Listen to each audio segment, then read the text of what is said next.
But now, there is a new young workforce. Those born 1978 and later are now, are you ready? 25% of the workforce and growing. The youngest people in the workplace today in North America were born in, are you ready for this?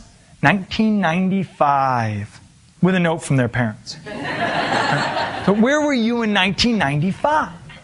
Right? Well, I was in a room like this, in this building, at a meeting like this. Right? They were getting born. Okay? So, and that's now 25% of the workforce and growing. Sometimes people will stop me at this point. Somebody will stop me at this point and say, wait a second. Haven't there always been different people of different generations working side by side? Well, I was young. Why are we talking about this now? There are three things that are different about generational difference in the workplace today. The first one is what we call the numbers problem. And here's the numbers problem in a nutshell. On one end of the spectrum, the workforce is aging. On the other end of the spectrum, the workforce is getting younger. And in the middle, the prime age workforce is shrinking as an overall percentage of the workforce. So over here, on the older end of the spectrum, you have what demographers call the age bubble. The population is getting older, and that means the workforce is getting older. And, of course, you all deal with this in your business from an actuarial standpoint, but it also affects human capital management. The age bubble is growing.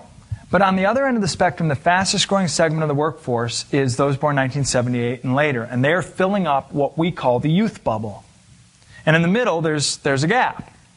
So in the age bubble, you have the collective skill, knowledge, wisdom, institutional memory, relationships, and the last vestiges of the old-fashioned work ethic. What are we going to do when they start leaving? Now, good news, we're having a depression. So it may be that they'll never be able to retire. Thank goodness. I mean, what would we do if they started leaving?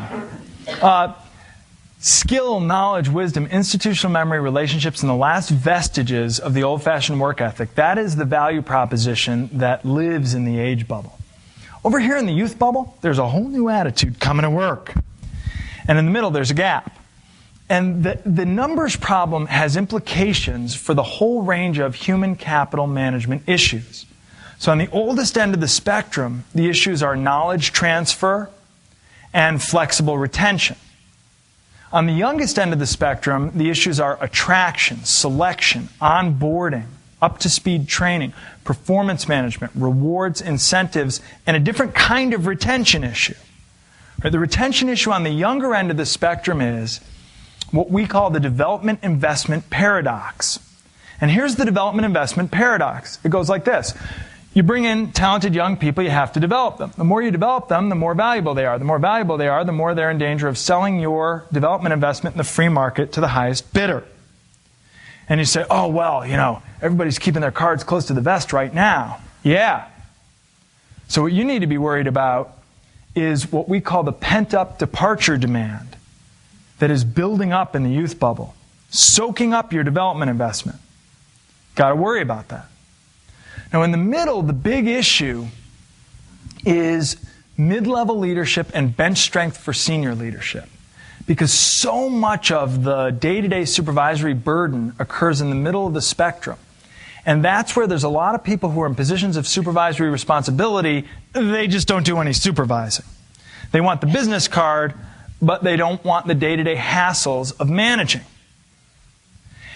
The other big issue that occurs along the whole age spectrum is career paths. What is your career path going to look like? How can you plan a meaningful career path in this environment? All of these issues are affected by the numbers problem. That's the first thing that's different about age difference in the workplace today. Here's the second thing that's different about age difference in the workplace. There used to be a very simple way of sorting out age difference in the workplace. It was called the seniority system. Here's how it worked. You see, the older, more experienced people were in charge, and that's how it worked. The younger, less experienced people did as they were told. And it worked like a charm. Right? You were supposed to hitch your wagon to the star of an established organization, pay your dues, climb the ladder, do as you're told, keep your head down, keep your mouth shut. And you don't make demands of your boss on day one. You wait for your boss to notice you. You wait for the system to take care of you. And sink or swim, son. Figure out what to do. If nobody tells you what to do, just figure it out. Do it anyway. You wait for us to reward you in the long term. See, but the old-fashioned seniority system is breaking down nowadays for two reasons. On the corporate side, it's breaking down because it's a fiercely competitive world with increasingly narrow profit margins. Now, I don't know if you've spent a lot of time in boardrooms lately, but I have, and there's only one thing being discussed, and that is preserving profit margin in this fiercely competitive, uncertain world. And when that's what's going on, the imperative becomes productivity and quality. And the definition of productivity and quality is get more work and better work out of fewer people. See, when that's what's going on in the boardroom, it matters less and less where people have been and what they've done, and it matters a whole lot more what can you do for us today, tomorrow, and this week. And for that reason, the seniority system is breaking down on the corporate side, even in old-fashioned companies. But it's breaking down even more on the employee side, because nobody trusts the system to take care of them in the long term anymore. Least of all, the youngest, least experienced people. And if you don't trust the system to take care of you in the long term, you start looking to your immediate boss to take care of you in the short term. And that is high maintenance. Because it's not like the managers can be like, more for everyone. Oh, you want something? Here you go. Right? Because we're operating in a resource-constrained environment. So it's just too easy. More for everyone. It just doesn't play out that way. And that is a high-maintenance situation. Now that's the second thing that's different. Seniority system is breaking down. Here's the third thing that's different. We're all living through the most profound changes in our economy, society, culture, and workplace than any time since the Industrial Revolution. And that's true whether you're 25 or 55. But depending on where you are in your life and career, you're probably experiencing these changes differently. And that's why we find looking through this generational lens can be so enlightening. We first stumbled onto this generational lens by accident in the early 90s. And here's why. Back in the early 90s, there were a bunch of young people coming into the workplace too. And back then, the young people were Generation X. Those born 1965 to 1977. So let me just do a quick poll of the room. How many people in the room were born 1965 to 1977? Raise your hands. Okay, me too. We are the prime age workforce. By the way, those of you who were born, one more time, raise your hands. Okay, so I have something special to say to you, and that's just, I'm sorry. I'm not sorry you were born during those years. I apologize for using the term Generation X. We gave up our fight against the term Generation X when the United States Census Bureau started using it. For full disclosure, I should tell you, I was born in June 1967.